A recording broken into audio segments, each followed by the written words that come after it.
going on, everybody? Welcome back to the podcast. My name is Andrew. And I'm Jacob. And today we're talking about something that affects literally everyone, whether you're in college, working full-time, or just trying to afford groceries. And that's the U.S. economy. Yeah, I feel like every time I open social media, there's always someone arguing about inflation or gas prices or how expensive everything is nowadays. Even somebody complaining about how expensive Chick-fil-A's gotten. Like, the prices even there for a sandwich has skyrocketed since we were kids, honestly. I know. It's almost cheaper to just buy your own dinner now at the grocery store. At this point, yeah. Today we're breaking down 4 things: unemployment, economic growth, inflation, and the U.S. current account. Basically, we're answering the question how the economy is actually doing right now. Okay. All right, for the first question is talking about unemployment. Let's start with unemployment because I think that's probably the easiest one to understand for most people. Right now, the current unemployment rate in the U.S. is about 4.2%, which is actually pretty low for the most part. Exactly, man. A lot of people hear 4% and think that's bad because it isn't zero, but economists actually don't want unemployment to be zero. They want it to be a little bit above that. Right. I mean, there are always people switching jobs, graduating college, high school, moving somewhere new, changing places or whatever. So there's always going to be a small amount of unemployment in the economy. Yeah, for sure. And one of the biggest reasons unemployment has stayed low is because businesses are still hiring. Like, it's slowed down compared to a couple of years ago, but companies still need workers in healthcare, construction, technology, and a bunch of other industries throughout the United States.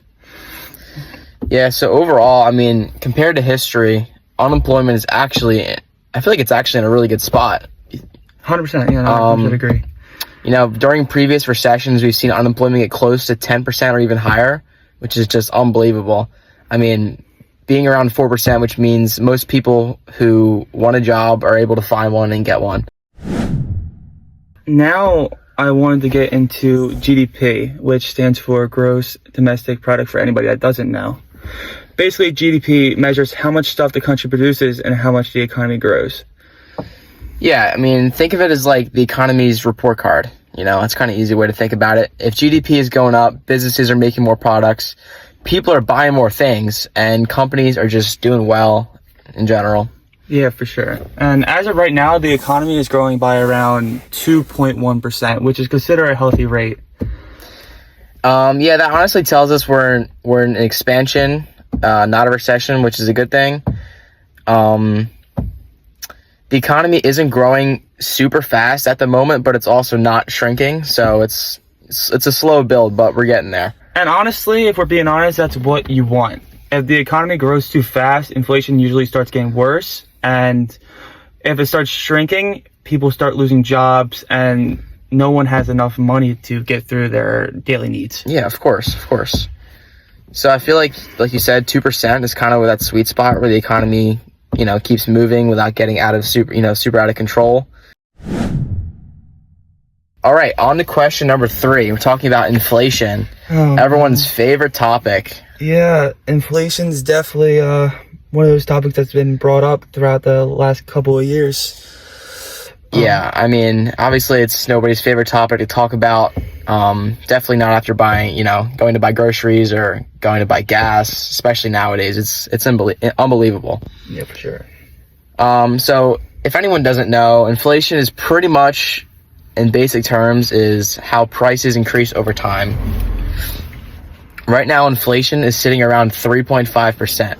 And that's definitely better than where it was a few years ago, but it's still a good amount above what the Federal Reserve wants. And their goal is around 2% inflation. Yeah, I mean, the reason inflation has stayed higher for the most part than normal is because prices for things like housing, food, even energy have just remained expensive. And, And to slow inflation down, the Federal Reserve has kept interest rates pretty high. Higher interest rates make borrowing money more expensive, which means people spend a little less and businesses slow down just enough to help bring prices under control. Personally, I think the Fed should stay patient. I mean, inflation is coming down, just not as fast as everyone would like. Everyone wants lower prices, but in reality, it's really just, it's not realistic. Yeah, for sure. And if they cut interest rates too early, inflation could start climbing again, and that's really what nobody in the United States wants to hear. The last topic we're going to be talking about today is probably the least talked about, is the current account. And I'll be honest, before this class, I didn't even know what the current account was or what it even meant.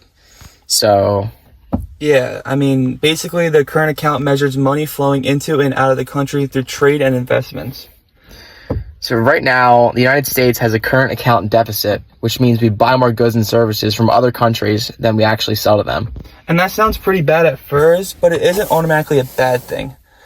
The U.S. also attracts a ton of foreign investment because investors see it as a strong and stable economy. Yeah, the downside of that is that if the deficit gets too large over time, the country becomes more dependent on foreign money. And it's definitely something that economists keep an eye on, but isn't considered a major crisis right now compared to other things we have talked about. It's just one of those things that kind of gets drifted through, even though economists keep a touch on it. Yeah, definitely. So let's wrap everything up. The unemployment rate is low, which means the job market is still strong. GDP is growing at a healthy pace, so the economy is still expanding. Inflation has improved a lot compared to the last few years, but it's still higher than, what everyone wants. And finally, the United States continues to run a current account deficit, but that's not necessarily a bad thing, as long as it stays manageable. Overall, as of right now, we'd say the economy is doing okay, pretty well, not bad. There are definitely challenges, especially with inflation and cost of living, but compared to many other points in history, especially during times like COVID, the U.S. economy is still in a solid position. And that's all we're going to talk about today. Thanks for listening to this episode. Hopefully this helped explain what's going on with the economy in a way that actually makes sense, and hopefully you guys enjoyed it. Yeah, we'll catch you in the next one. See you guys later.